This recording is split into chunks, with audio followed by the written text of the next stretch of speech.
On arrive à l'aéroport 3 heures avant de décoller. Tout se passe bien, à l'aise, tranquille. Et je pense qu'on fait la queue pendant au moins 1h15 pour les valises. Et dès qu'on a passé le checkpoint des valises, il nous restait 25 minutes pour embarquer.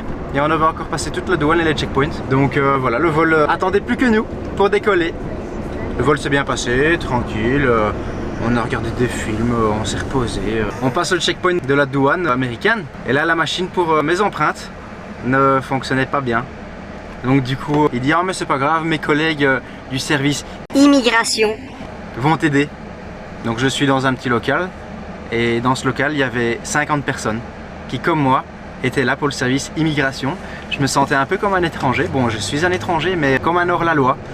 Et il y avait des gens qui étaient là parce que les papiers étaient pas bons, il y avait des gens qui étaient là parce qu'ils allaient être renvoyés, il y avait des gens qui étaient là parce qu'ils n'avaient pas de papiers, et moi j'attendais mon tour tout simplement, et ça a pris presque 3 heures, assis sur une chaise, interdiction d'utiliser ton téléphone, tu ne pouvais pas quitter ton siège, sauf pour aller aux toilettes. Ouais, donc nous on l'attendait du coup. Nous on l'attendait, donc on savait pas, parce que ben on se dit bah il va sortir direct, on se dit bah ça va. Ouais.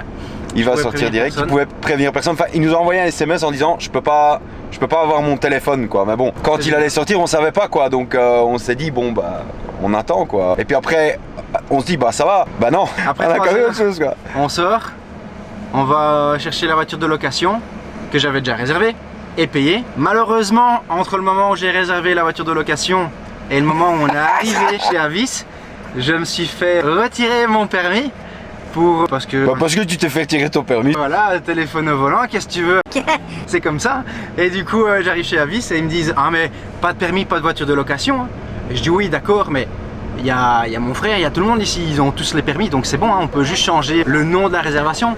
Il dit non, c'est une nouvelle réservation. Donc là, on était crevés, on avait pris 30 heures dans les lattes presque, enfin j'exagère, mais on était tous crevés. Donc on prend une nouvelle réservation, c'est plus le même prix, bien évidemment, parce que la voiture qu'on avait réservée... Comme par hasard, elle était du coup plus disponible, parce que entre le moment où je dis que j'ai plus le permis et le moment où on va faire une nouvelle réservation, pouf, elle est plus dispo. Donc on a atterri à 5h30 et on est parti de chez Avis à minuit. Et jusque là, on se dit bah c'est bon, on a eu notre dose de poisse. Donc on roule pendant 4 heures jusqu'à Las Vegas, on arrive à l'hôtel et là l'hôtel dit non mais j'ai pas de réservation à votre nom.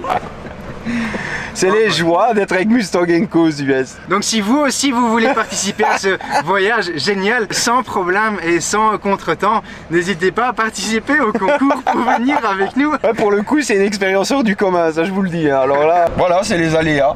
Maintenant on va au musée Shelby, hein, c'est ça hein? Shelby américain. Bon, en gros c'est quoi autour le but? C'est un musée en fait. C'est le musée, ouais. C'est un musée Shelby, il y a le garage aussi. Donc il y a, je pense qu'il y a 24 ponts. Je sais pas si on pourra les visiter aujourd'hui, mais c'est un beau garage. Il y a le merchandising avec tous les goodies, les t-shirts et tout, c'est pas mal. Il y a le musée avec tout plein de Shelby exposés, avec une petite histoire à côté et tout, c'est vraiment génial. Et alors, derrière les vitres, tu sais voir le garage sur lequel les mécanos ils sont occupés à bosser. Donc c'est pas mal, c'est chouette, ça vaut la peine. Tous les ponts.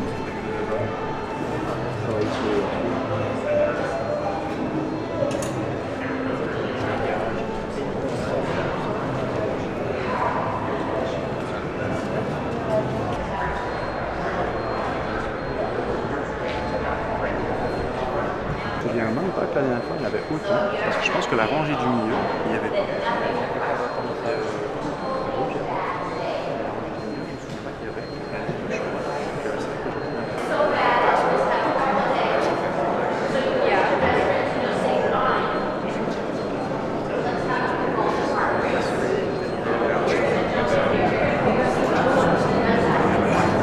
Mustang guy you were talking about. Quand on vous dit qu'une caisse américaine n'est jamais alignée, pour preuve, même ici au musée Shelby, vous voyez pour vous, elle n'est pas alignée. Ouais, le pare-choc là, c'est ouf hein. En gros. Ah ouais non, ça, en vrai, pas dire que c'est dégueulasse, mais bon. Voilà.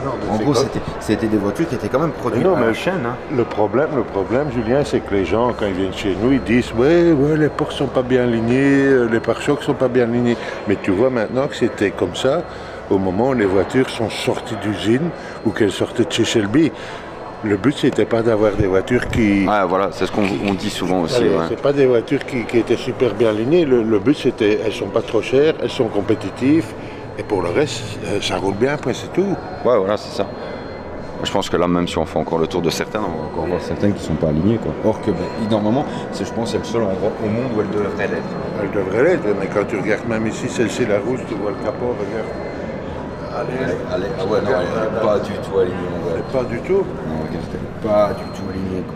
Tu vois, tu as un joint de 2-3 mm à l'arrière, ici tu as un joint qui fait presque 1 cm, ici le capot il est 1 cm plus haut, parce que bon, peut-être sur l'arrière on ne verra pas très bien. Mais de l'autre côté, tu l'as l'alignement là. Bah non, tu l'as pas, regarde. Oui, il y a rien. L'alignement là, regardez, hein, pour preuve, même chez Shelby. Hein, donc là, vous voyez l'alignement qui est juste là. On voit bien que là, il est quasiment bon. Et là, pas bon du tout, quoi. Là, tu as 1 cm de différence d'un côté de l'autre. Oh, c'est fou. Là, tu as un joint d'1 cm, là, tu as un joint d'1,5 cm, le capot est 1 cm plus haut que de l'autre côté. On voit bien la différence, là, c'est fou.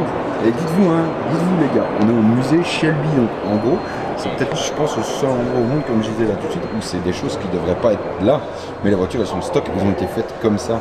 Donc du coup, c'est entre guillemets, il faut les laisser comme ça. Après, on est bien d'accord que c'est entre guillemets. Entre guillemets, voilà. Nous non, on va réaligner, on va faire que ce soit le plus droit possible. Mais... Là aussi.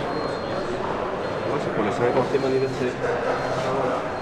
Quand tu vois, normalement, ils ont sorti avec les carreaux. Oui. Et ici, ils ont laissé les aérations. Mais c'est plus beau comme ça. Elle n'est pas d'époque comme ça.